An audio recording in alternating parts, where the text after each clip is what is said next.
Alright, so because I couldn't find the best map to do here, we're going to go with Ilios for our VOD review.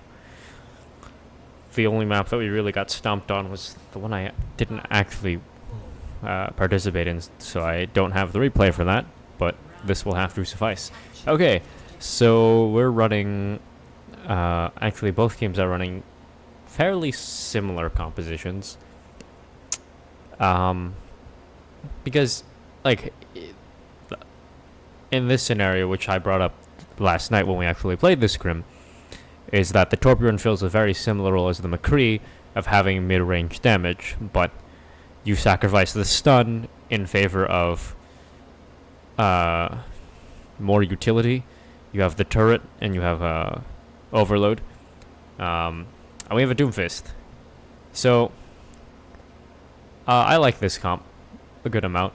The Doomfist is a bit of an experiment, so we'll see how that ends up actually going.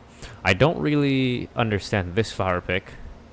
Like, I mean, I understand why you'd run Farah here, but not with a Moira Lucio. I really like the Moira Lucio support pair. The Lucio can either go aggressive for boops or can defend against the enemy Lucio who comes for boops, and Moira and Lucio complement each other quite well.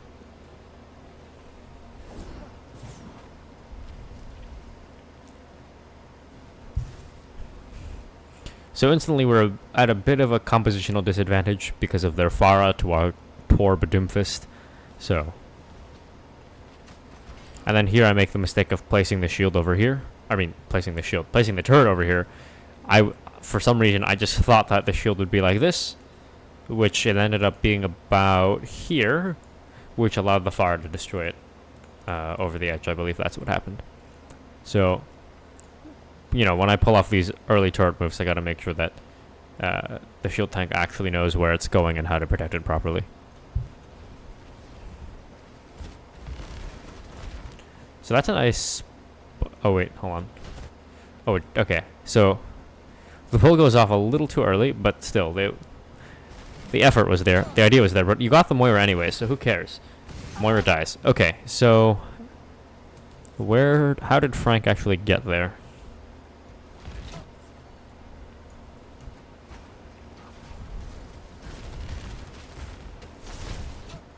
So Frank actually pushes past the shield to get this hook.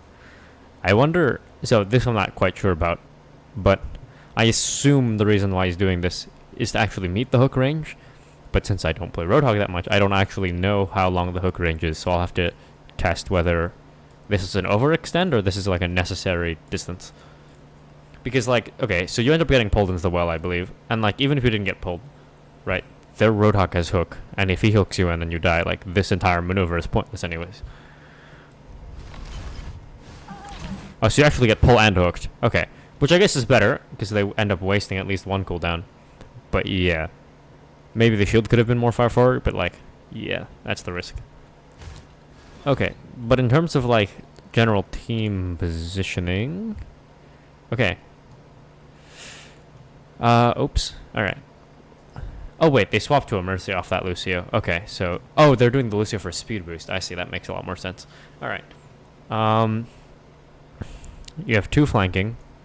You have the main core here, which the Roadhog would be here. Now, they've lost their Moira, which is probably a lot better than... Like, it's better for us that they lost their Moira. We traded Moira for Hog, because this forces their Mercy to not pocket the Farah to come heal the main core, which forces the Farah to play safer. Because even though, you know, we don't have any hit scans, like, that doesn't mean she's free to do whatever. So both teams have a fairly similar setup with like a main core of right here, and then they have some supports flanking, or a support and a DPS flanking. But the difference in their positioning and ours, which makes ours a little worse in my opinion, is that here the Moira isn't really supporting the Doomfist and vice versa, but here their Mercy is supporting their Farah, and their Farah is giving their Mercy mobility. While here, like, the Doomfist and Moira, they're not really helping each other. They just happen to be in the same place. Like, sure, they can kind of protect one another, and, like, you know, Doomfist can, like, punch away threats to Moira, and Moira can heal Doomfist. But, you know, Moira has Fate on her own, and Doomfist usually has enough to get away on his own. I can turn this off now.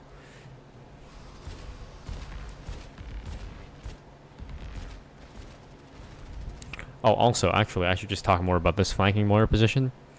I mean, it's interesting, and I'll have to talk to Nikki about the reasoning for this. But in general, I'm like, flanking Moira can be like a viable strategy in some scenarios, but I don't think this is one of those scenarios. Only because, like, like who are you gonna flank and kill? Mercy and Farah are probably the easiest targets, but they fly together.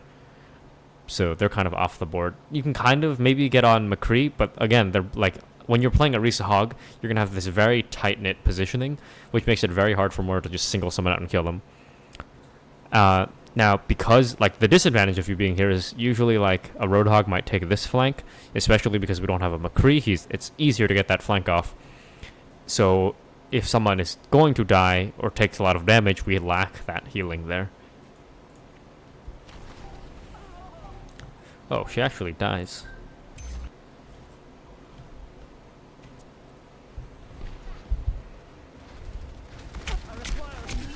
Oh, you just take 4 straight shots. Yeah, but like even if you were there, it's like there's not much value you can get, even if McCree didn't kill you. So now we're down, essentially we're down a Roadhog, because we've traded Moiras. How did you not get stunned by McCree? That was ballsy.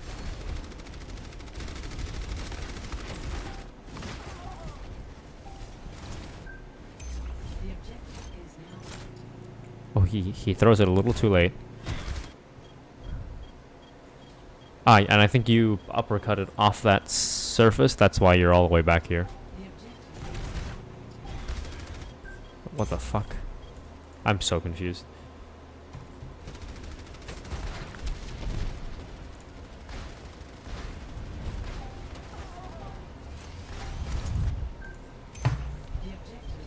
Seismic Slam. Oh, that's a Farah CC. No, wait, what? How did you get launched so far back? Seismic Slam, do you uppercut? You do. No, oh, you get halted, I see. Okay. Wait, is that right? Let me make sure that's right. Whoa. Oh, you do. Okay. Yeah, you probably could have killed Mercy there if you didn't get halted. But, I mean, like, yes, in theory that worked, but I, in general, don't really like that engage because, like, I know I'm hammering on this a lot, but...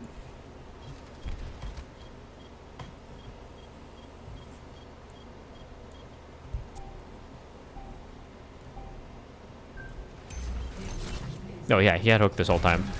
Like, basically, the reason why this worked is because Roadhog and McCree fucked up, which is not something you want to bank on. But now McCree doesn't have flash, so do you engage on him? Where'd you go? Oh, no, you retreated. Okay. Yeah, Hog does still have hook. Okay, there. Roadhog pushes up. Oh, gets punished for it. Nice. Yeah, like, this is, like, that's the danger of just, like, stepping in front of the shield in like, these kinds of comps. Like, the moment you step forward, you get CC'd and you just die. Aiden somehow manages to kill McCree. Like, I don't understand how this happens.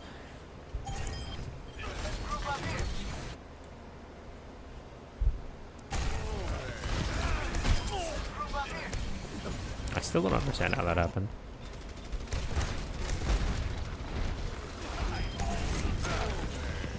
You get a punch? Oh no, I think he took a Torbjorn right click and then you... Okay. And I think, he used his flashbang on the Torb as well. Alright. So if you knew that the flashbang was out, then nice job. And if you didn't, same point as before. Okay, they end up getting the res. Yeah, so this is the problem with just their Farah. Like, she can play, like, yes, their Mercy's not really pocketing her. So she has to play kind of safe and back, but like it doesn't really matter because she's just getting off that shield break, and then eventually they can capitalize on that with their CCs. But they step off the point, and I don't know why. I think it might be because Orisa didn't have a shield up. Yeah, she doesn't. And I also don't know how they lost the shield. Oh no, they don't have a Roadhog, do they? Yeah, the Roadhog fed into the pit. Okay. Well, So we end up getting the point because they back off. But they probably could have stayed if Orisa just fortified on point. So again, a mistake from their part, I think. Because she had shield coming up in 2 seconds.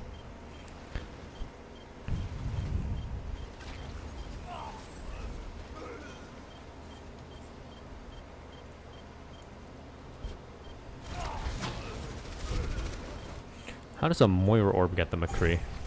Is he low? No, he's full. Okay. Where is he? Ah, he's over here. Oh, he takes a Roadhog hit. Okay, so he's half. Wow, that is lucky. Like, the very last drain of that orb gets him. That is so lucky. But where is their... Oh, their Mercy's... Okay, so their support positioning is really poor here. I don't know. Yeah, their supports are very far from this main core. And like, Orisa's taking damage, it's not going to get healed up. So yeah, okay. Eventually, Farah spams and gets Aiden. Which, I guess is fine. I mean, like, it's like, if you want to play safe but behind the shield, then you get spammed by Farah. And if you want to engage, then you die to CCs.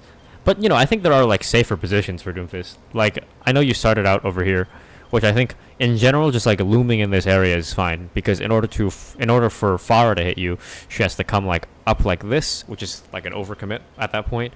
And if anyone else wants to hit you, you know, this is a fairly good piece of cover.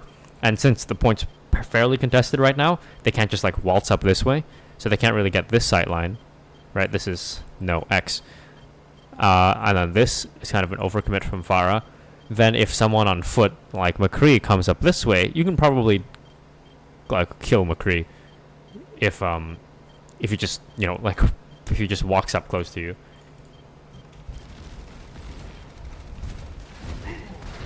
Oh, Frank dies. I believe he overextends a little bit there. Yeah, he goes for this Roadhog flank that I was talking about earlier. Does he get hooked out of his... Oh, no, he just... Wow. That Roadhog just puts him down. Okay, that's unlucky. I believe he died with his... No, he didn't have his E. But anyways, yeah, then maybe that engagement wasn't the smartest if you went in without your breather. And also, like, because we've lost Doomfist... Because if, like, say you want to go to flank here, right, as Roadhog, then instead of, like, going on a solo flank, you can ask, like, the Doomfist or the Torbjorn, because, you know, I think they're fairly good at flanking with these, like, close flanks. So if the Doomfist was with you, you know, probably wouldn't have died as fast, and you might have been able to get a kill or survive. So yeah, we can coordinate these kinds of flanks too. And even, like, Moira can push up, because Moira doesn't need to be here right now. Like, in general, as long as your team isn't heavily down on damage, which it now is, but prior, as long as your team isn't heavily down on damage, the supports don't really have to be here, because, like, there's no real, like, damage that can come in unless there's, like, I don't know, like a Reaper flanking, which, you know, there isn't. Like, when you're just playing these kind of, like, poke wars, it's basically keep fighting until someone fucks up and dies. So yeah, so even the Moira can help on the flank. Oh, that is a gross arrow. The Moira can even help on this flank, just like you were doing here, but to a greater success. Where's their Farah? Oh, their Farah's... Okay, their Farah's getting a little more antsy now that we're down 2. Which is pretty good on her part. The shield goes a little too far forward, but that's fine. Mistakes happen. Now I'm 1v1ing the Roadhog, which... I don't actually remember how this happens. Oh, he ults. Do we kill him? Oh no, I get booped off the map. Yep, see ya. Yeah, I mean... Taking on that Roadhog, was it the best idea? Like, I probably wouldn't have won, but if the Roadhog does manage to make it into the backline, which he does anyways, you know, he can threaten people that are of greater value. But still, I probably should have stayed closer. They invest Coalescence too, which is actually a decent Coalescence, because the fight isn't really secured, and they don't have point. You know, they try to change the tempo of the fight to make it even faster. Aiden invests Meteor Strike. Huh. Well, I don't think that's the greatest idea, because, like, what? We have 2 alive, plus an ulting Doomfist, so that's 3. Hog's coming back, and they have all 6. I don't actually end up knows how this I don't actually know how this ends up going, but that was a bit of a risky play, like an overly risky play. Oh, he tries... Oh, is this to set up a kill on Pharmacy? Oh, he gets the Farah because she lands. Huh. Yeah, I mean, it works, right? So, I mean, I can't really criticize you that much. Okay, no, it works. That's the end of it. It worked. And then Mercy gets caught out. Did she die to that coalescence? No. We probably... Oh, no. Moira gets up pocketing her. Yeah, we probably could have killed her there. But... Okay, Dan bongos to respond to their bongo, which I think is a good bongo. But we end up having to abandon it because our shield's down. Like here, when their shield's down, I think someone could have destroyed this. Like me. Actually, am I aiming for it right now as we speak? Oh, yeah. That's funny. The McCree gets really low, healed up. That's a great pull. Oh, Hook comes out a tad too early. That's fine. Isabel's looking for blood. Isabel, oh, that was close. Okay, so this is where, actually, I remember this specifically. This is where the Torbjorn and the Doomfist go on their flank. I was like, Aiden, come with me. Let's go, let's go, let's go. So, here, actually, I can just go in there. Here, this is a good flank. Right? You have 2 people to do the actual damage, and like Moira can also contribute to that damage, but also can sustain them. And Isabel's happens to be already there, which is even better. So the Molten Core ends up zoning them back, in addition to the aggression of the Doomfist, and we end up being able to find both the McCree and the Moira. So like those are the types of coordinated flanks that I think we can really benefit off of. Oh, that's so unfortunate. All of that just to get killed by a Pharah. What, does Aiden get her? Please get her. Oh, that would have been so nice. And yeah, like in addition to countering Farm Mercy, or on the subject of countering Farm Mercy, I do think that Pull Hook is also viable. I mean, as long as they're in range, but like, you know, if a Farm Mercy is getting too over aggressive, I think Pull Hook is totally viable. Is there a McCree flanking? Oh wait, I'm playing a McCree. I don't even remember that. All right. Wow. Does she just get caught out due to overextend? Or do we do something smart? Oh, a hook, a pull around the corner. Nice, Dan. And she doesn't react in time. Did she have Fortify? No. Or, wait, yes, she did. Okay, so she could have fortified in reaction to seeing that. Unfortunate. And yeah, like I know the whole thing about like, you know, you fortify and you get launched. But if you fortify before the pull actually like initiates, like before Orisa presses that second right click, then you will not go flying. You won't get pulled at all. But then again, Roadhog would have gotten pulled anyways. Okay, Aiden goes for Meteor Strike. Which you probably didn't have to, honestly. Like, you probably just could have gone super aggressive on like their Roadhog. Or is that a... okay, that's a Moira. Yeah. Like, you probably just could have gone super aggressive and then used the whole Meteor Strike to survive. And then pull some weird shit off when you came down. Oh, he's going for the Pharmacy again. Crazy man. Dan gets hooked into the pit. Yeah.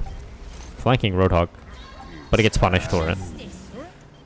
Frank gets point blank barraged. And I was on the flank to... wasn't able to deny that. So wait, let's go back and break this down step by step. Okay, so Orisa gets pull hooked, dies.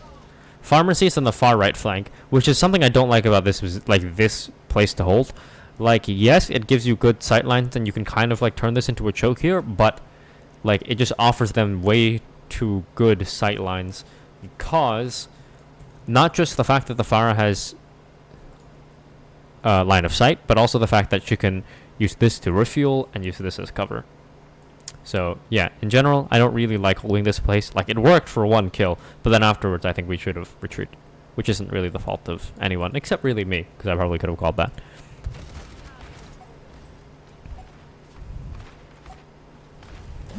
Because you're really, like, giving them the crossfire here. Okay, the Roadhog's pushing flank, and I don't think Dan has shield. No, he does. Okay. It doesn't seem like... Let's see, who sees this Roadhog? Well, I see this Roadhog because he's right in front of me. Aiden is in the sky, looking for the Pharmacy. Yeah, we should have reacted to this Roadhog better. Like, even though, yes, Frank hooks him into the pit, like, He wouldn't have killed Den in the first place if we actually reacted to him quicker.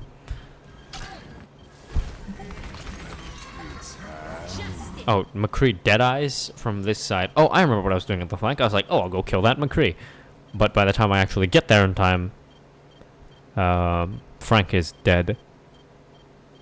But we still have supports alive, don't we? Where's Isabel?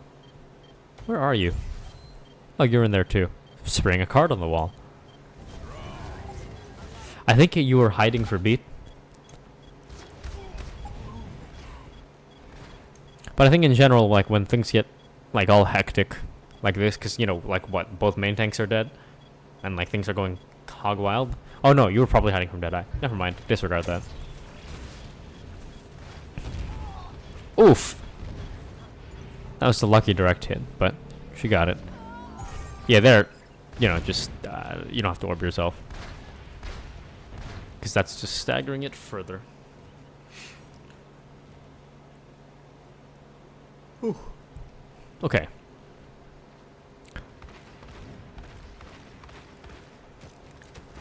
Farah gets low, but gets healed up. Okay. Look at him fly. Aiden positions himself on the lighthouse. Or the windmill. The windmill, not the lighthouse. The windmill. Which is good. Because it gives him a place to... It gives him like a place to start from, if that makes sense. To get on this, to get on the main core here. And kind of keeps him safe from the pharmacy, who's positioned on the far right. Or far left. And the pharmacy, it's hard for them to, like, just move all the way this way. Because not only do they have to move to the windmill, they have to move behind the windmill if they want to get him. And one concussion blast from far doesn't get you there. And then they're just flying in open air. And by that time, we should be able to find them.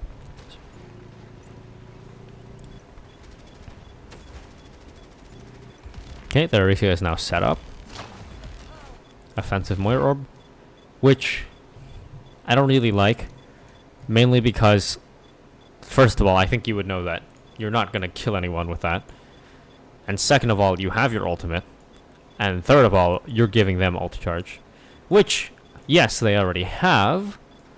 But, you know, for all intents and purposes, this is a waste of a cooldown. Like, in general, I think it's best to... Like, you have Coalescence, too. Like, here, if you really wanted to, what you could do is you can chuck that orb into the animation cancel of the Coalescence. Like, I don't think chucking damage orbs off cooldown is the way to go here. Hog gets hooked because their shield goes down. Does he just not... Does he... He has his hook too. Okay. That was odd. And he heals in reaction to it. He has his hook. Okay. So we beat. Where am I to not get that sound barrier? Oh, wait, I don't get that. Wow. Okay. Well, it hits 5, which is good enough. Oh, okay, now we're amping speed, too. Do we capitalize on this? Okay, so that's a misplay from the people who are not Isabel. For once. Like, I think as soon as that beat came out, we could have ran forward, because we know Hog just... Wait, did Hog use hook? Yeah, he did. Yeah, we know Hog just used hook. Like, sure, you don't have to, like rotate, like, here, and get pulled into the well, but, like, we can, like, move, like, this way. Like, quickly. And so maybe the best way to do this is because, like, the one thing I will say about the sound barrier, which wasn't, like, perfect, is that the fact that, like, yes, you have your cooldowns and the sound barrier, which on paper provides us the opportunity to be aggressive. Like, we weren't really in the position to kind of advance, because say, okay, like, yes, you do what I say and you go through here. But then, like, while we're rotating, I don't think we're going to be taking that much damage anyways. So, I think the very best thing that could have happened right here with that sound barrier is that we call the rotation right. Isabel's like, I've beat. We can, like, I don't know, we can beat and boost, as Ak would say. So we can start moving right. And then as we're, like, as we're right about where, like, Frank is, then we beat and boost and run at them. Just an idea. Okay, there's the animation canceling to Coalescence, so that's nice. Okay, so from there we just continue the momentum. So yeah, that Coalescence was good. Because the beat was about to wear off as well.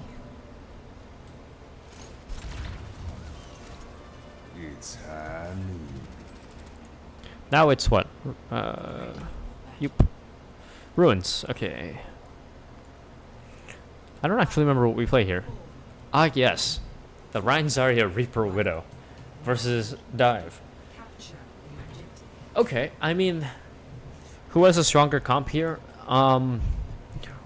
Probably us. The one thing I would say is that, like, their Lucio here, I don't know if they're anticipating Dive, because then, you know, the point of Lucio would be to peel for Ana, but I think in general Zen would be better here. I think it would have been smarter if they had anticipated us not playing Dive, because this is a pretty big. I mean, yes, like Dive is commonly played here, but I don't know. I just don't like the addition of this Lucio. Okay, so their Widows on Ruins, our Widows on Ruins. I believe they see each other and they are shooting at each other, which in theory is fine, but like again, like what I was saying, like say if you rotate. Oops. That is gross. Say if you rotate here, right? What's your cooldown on grapple right now? You have it in 2 seconds, right? So when you make that rotation, so if you're standing here, right, their Widow can't see you from Ruins. She might be looking for you, assuming, like she will be thinking that, oh, he's like hiding somewhere. I gotta watch out. And all of that time while she's doing god all or not anything, you can potentially set up a shot on someone else. So we push up to point. Now, the Moira and the Reaper are flanking, which is okay. The only issue is, like, if we actually get dived, then Moira can't really heal the team contingent. So, the Moira's not that good here on this flank. Mainly because the Reaper is going to be looking for tanks, and the Moira is going to be looking for squishies. So they kind of, like, negate each other's value. So I think it's better for the Moira to stick here. And you're like, oh, well, I can just fade there. Well, yeah, if you fade there, but they're diving there, then, I think that explains itself. Like that. Like you fade back. But, like, say if they were actually diving that place, and then now you're caught out without fade. Right?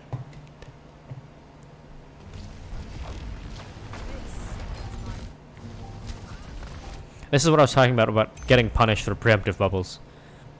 Perfect example right there.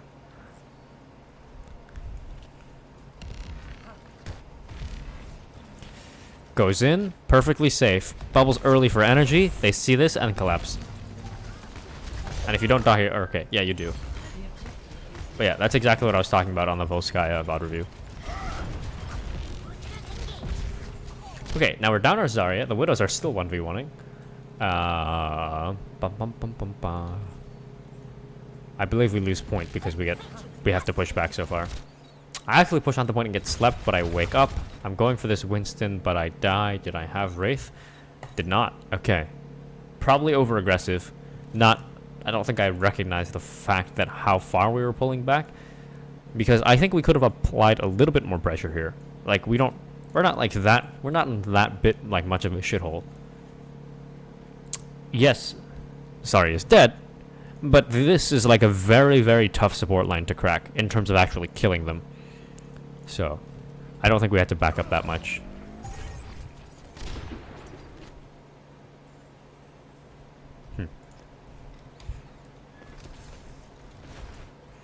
Also, in these situations, when the Reinhardt's backing off, and you're healing him as Moira, I don't think you need to, like, full spray him. You know what I mean? You can kind of do that burst, so that you conserve a bit of resources just in case they don't charge up when the fight actually begins.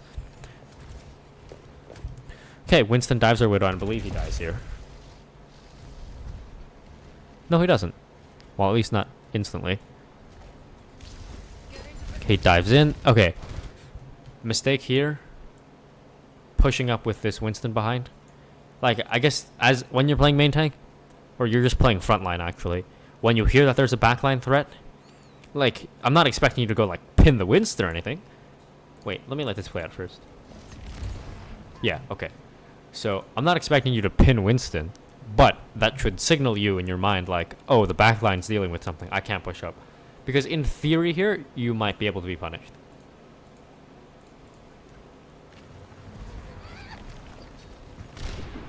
Yeah, Lucio boops you in, and you get half and you get purple.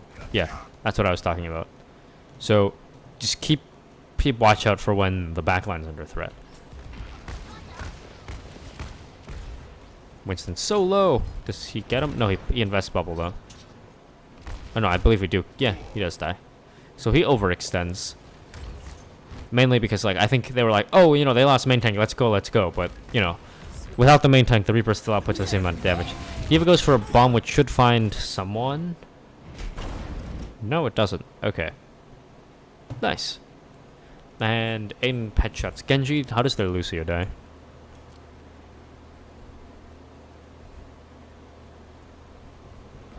It's this again. Oh dear. I'm actually just gonna quit the replay viewer and come back. That would be easier. Ilios view. Now arriving at Ilios. Ready for battle. Wow. Why Overwatch? Why?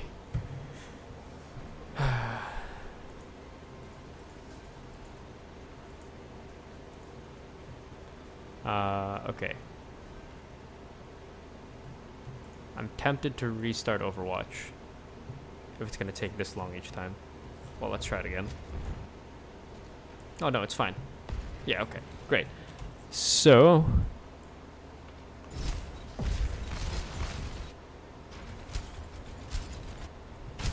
okay. Oh, Aiden picks their Widow off first, actually. Okay. So their Winston overextends and dies.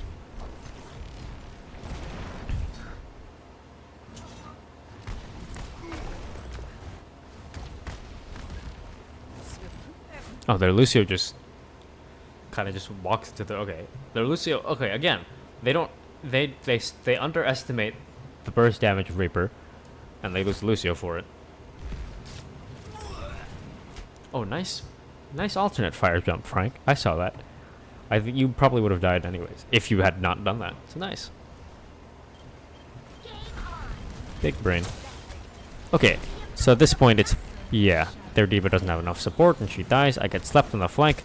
Ana is so low and she dies too. Their Winston comes back, but he's dead too.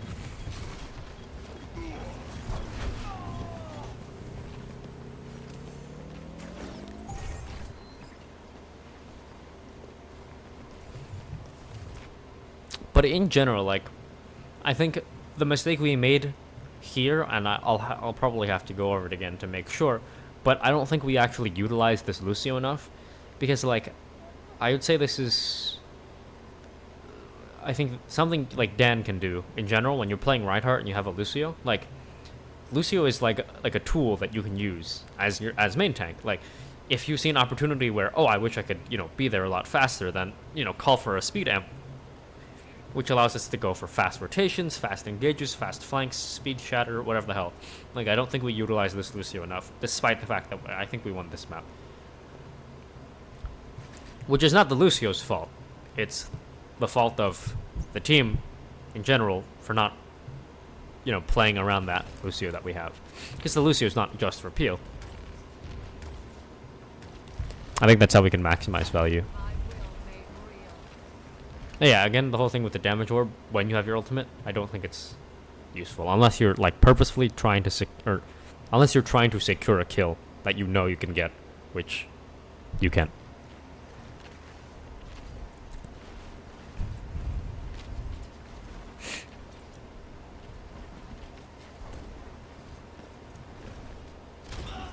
Ooh, that was probably another mid-air shot. Nice. Again, that preemptive bubble could be dangerous here, because I believe they are in a... I mean, Genji died, yes, but the bubble came out prior, and both their tanks have their dive cooldowns. So, you know, again, poses a threat for you to be the dive target. Sure, Lucio can kind of peel, but, like, both their tanks have their dive... like, they have all their cooldowns. And Genji was coming up on a Dragon Blade, and I think before he died, yeah, he has dash as well. Could have been real bad news bears. But Aiden saved you.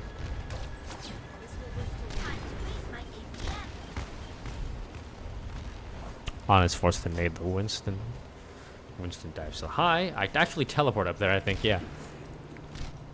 I feel like the entirety of this map, the two Widowmakers are just 1v1ing. Like, that's all that's been happening, this whole map. Which, I mean, it's not bad per se, I just find it kind of funny. Hi, Winston. Does he die? No, but... yeah, Aiden's been kind of dumping on their Widow this whole match. But the danger is, eventually there'll be a Widow that is actually better than you. And I think that will really show how good you are when you find that Widow who is mechanically stronger than you are. We're free to push up because of our Reaper. They're posturing a lot, which I don't think is a good idea. Ooh, Nikki ends up...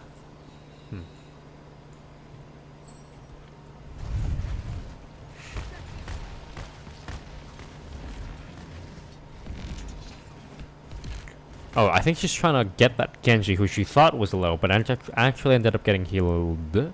So, okay. Yeah. The team rotated. Oops. And she might not have been aware of this whole rotation. But, like, in general, if you don't see, like... you look forward, and there is no teammates in front of you. There are no teammates in front of you. So, yeah.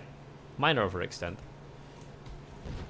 And, oh no, actually... yeah, no, you really push up far. And you invest Orb. I assume you have Fate, but, like... I don't think the Orb was necessary. I don't think this whole ordeal was necessary. So, yeah, I would look to improve...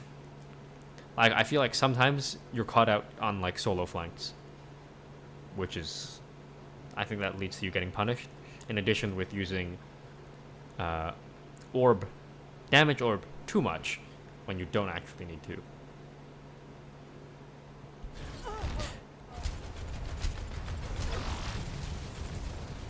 Okay, that's their signal to dive in. Nice. Okay, great combo from our tanks. Now, we should be able to find that baby diva, and who else is in there? Genji. So yeah, those two are probably dead. And the shatter comes in. Oh, but they get the sound barrier. Okay, Dan instinctively backs off, which I think is a good idea. Now, Genji's trying to force out our beat, but our Lucio is God, so she doesn't get killed. Dan almost gets CC'd off the map. I believe this is a 5-man. Yeah. Nice. Let me actually check something here.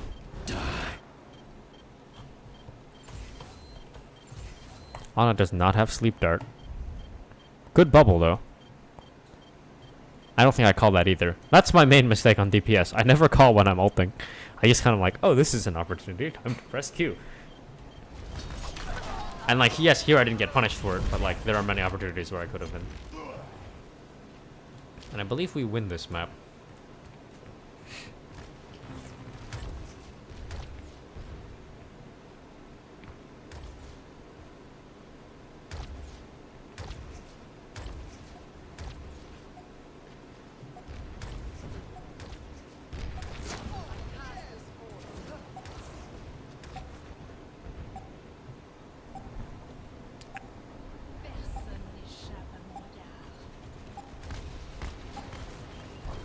Whoa, okay, that was aggressive.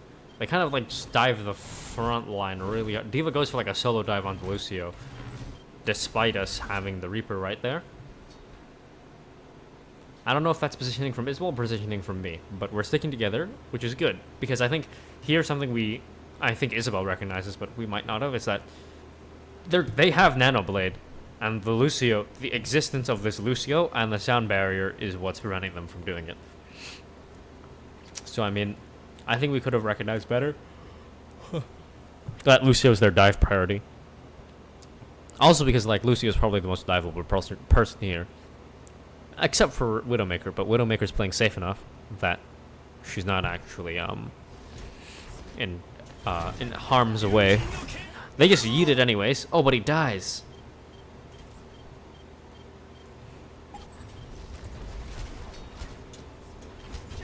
Oh, he's so low. Yeah, so that's something where, like, I don't know how we can improve on that. Because it's like, okay, say if Isabel waits, right? Like, waits like a second to make sure that, you know, Genji can actually survive the first second of his blade. But, like, in that second, someone could die if they're low. So, I don't know if that's something we can improve on, and if it is, I don't know how. We stack the Coalescence on top of that, which actually in this case is okay. I mean, it's fine because we find Lucio because of it, but at the same time, like, just in case something goes terribly wrong, you might want to hold that Coalescence until the beat ends, just like on Ilios well, so you can actually continue the momentum.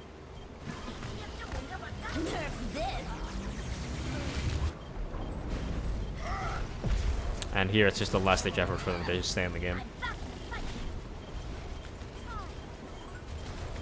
Yeah, nice. So yeah, main things we could improve. Moira positioning, in terms of flanking at least. Utilizing the Lucio speed more. And preemptive bubbling. And also, like, again, like something I'm not sure of, but is when there is like a mechanically superior Widowmaker, at least in terms of Widow 1v1s, how Aiden will actually handle that situation will really show how good of a Widowmaker he is. Because here, like, yes, he's destroying their Widow, and like, that's great. But, you know, when he's actually getting punished hard and how he reacts to that, I think will really show what actually happens.